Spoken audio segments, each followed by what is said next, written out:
Welcome everyone to flowing practice video number 1. The purpose of this video is to give you a chance to practice your flowing skills from a real speech given in a real debate round. Now how this will work is while the speech is going on, I will flow on our document here, and I would encourage you to flow from the speech as well on a sheet of paper. And then when you're finished, then check back on the doc to make sure that you got all the arguments and for anything else that you might have missed. I would not check during while the speech is going on, just because you wouldn't be able to simulate that in a real round. Now, two things. First, because I'm flowing digitally here, please excuse my handwriting. As you can tell already from the title, it's not great when I'm transferring over to digital here. And secondly, please excuse the spacing. The other thing is, since I'm not able to flip to the back of the sheet of paper or grab another sheet, sometimes the spacing between my arguments gets a little bit closer than I would have liked it. But please do still try to keep the 2-finger spacing between each of the arguments that you are flowing. When the speech is finished, I will go back and go through and explain any pointers for how to flow during the speech and explain some different points of my flow as well. All right, let's get started. Contention 1 is inherency. The federal government is ramping up its use of drones for domestic surveillance. This harms the Fourth Amendment in unprecedented ways. Gillen's ACL Speech, Privacy and Technology Project in 2013.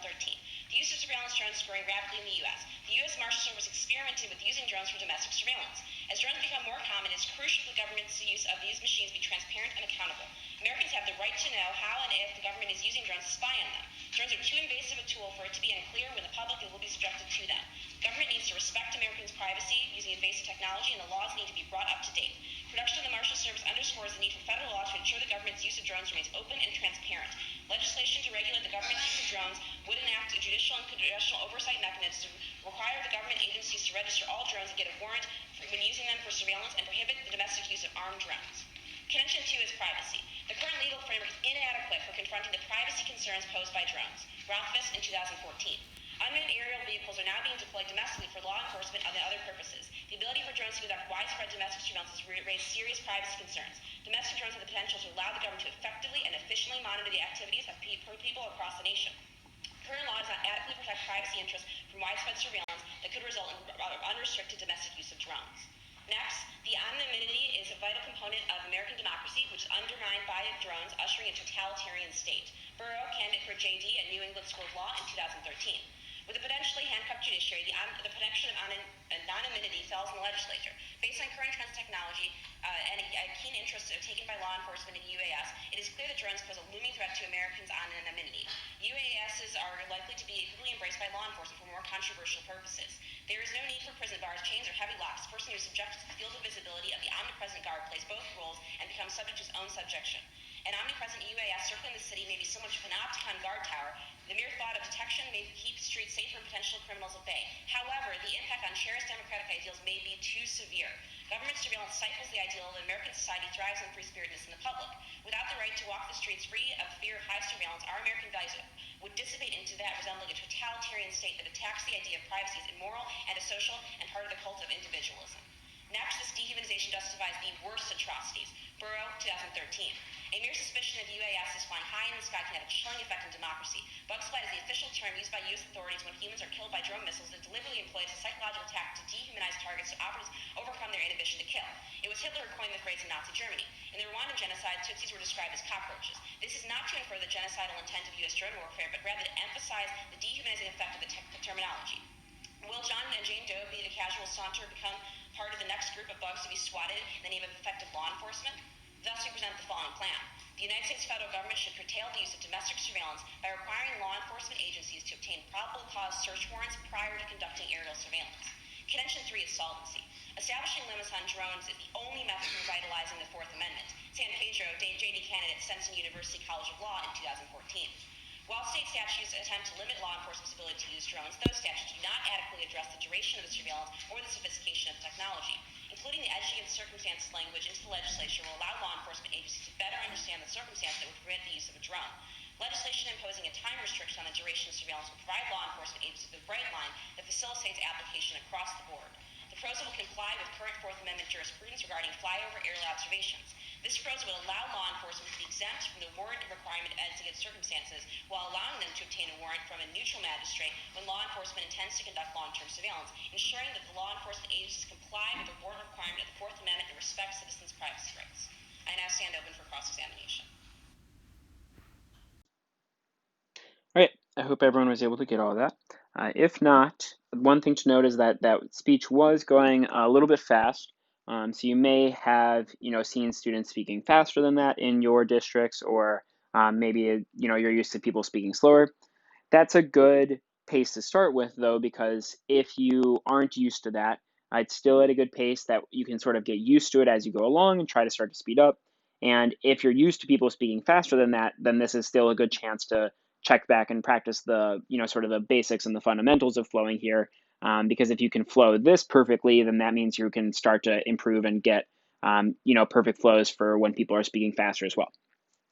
So let's go through a couple key things here. First, as I told you at the beginning, my handwriting is not always great here. So if you have any questions on anything, please feel free to ask when you're finished with the video. A couple things you'll notice is first with the symbols. One thing I like to use is a lot of arrows for increasing as well as leads to. So that's a great way that you can decrease the number of words that you're writing there.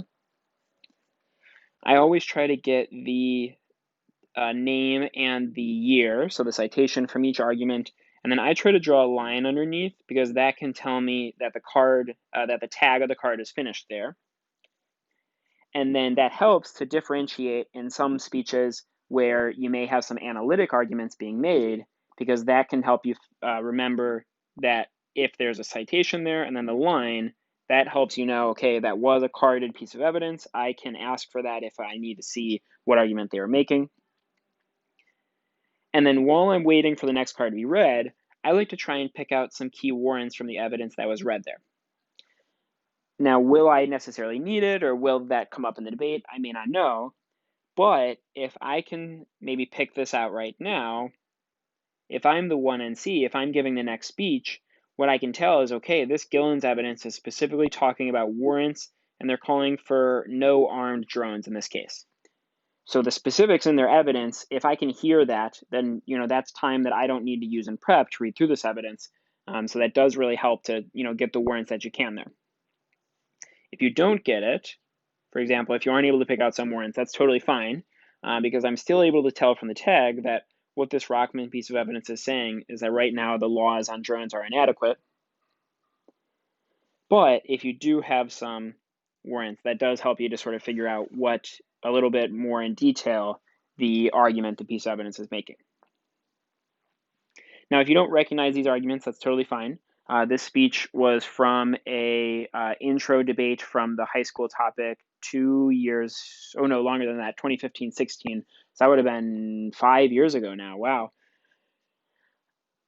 And then, but it's good flowing practice now, because even in a debate this year, if you're used to flowing arguments that you're not used to, that means that if you hear, for example, new affirmatives this year, which may be very common, that you're still, going to have the basics and the fundamentals of the flowing skills to be able to get the arguments and record them as best as you can.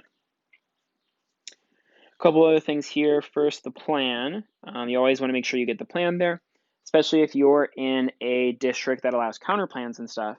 You want to make sure you have the wording of the plan down. And even if you don't have the complete I don't have the complete text of the plan on my flow, that tells me, okay, this is where they read it. So if I'm looking at it through the evidence, I know where it is in there.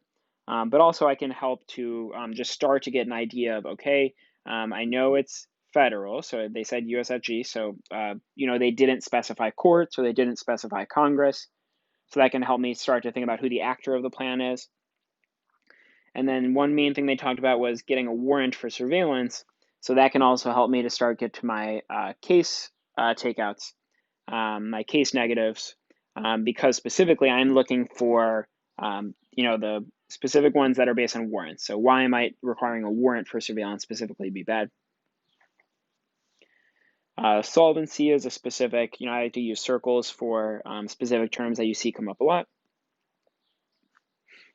And then this San Pedro evidence, I was able to get some of the warrants down here.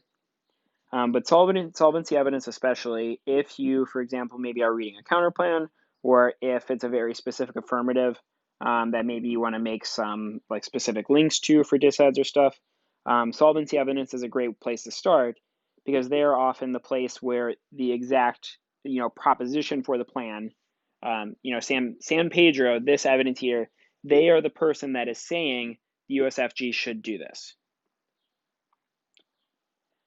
So that's a great place to start, like I said, for links to disheads, especially for counterplans, as well as that's a good place you can attack with your case evidence.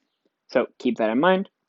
I would recommend, if maybe you had some trouble with this, if you missed a couple arguments going through this, I might recommend listening again. If you do this, 2 or 3 times, by the second or third time, each time you're going to get a little bit quicker, you're going to hear it a little bit better, and your skills will become a little more practiced. So if you had trouble with this one, before you move on to the next flowing practice video, I would try rewatching this and reflowing this.